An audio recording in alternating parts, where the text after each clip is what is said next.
At mga LGU sa Camarines Sur hinikayat na kumilos ng sabay para sa ikauunlad ng lalawigan. Muli nagbabalik ang aming kasamang si Grace Rifalma-Simando ng Radyo ng Bayan Naga. Grace?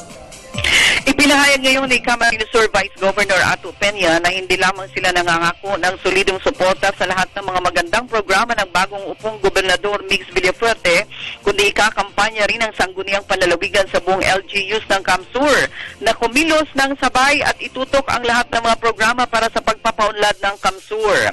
Hiniling din ng Vice Gobernador kay Governor Mix na bumuo ng isang konseho na siyang mamamahala at titiyak na ang lahat ng mga programa ay naipatutupad ng totoo at nararamdaman ng mga mamamayan.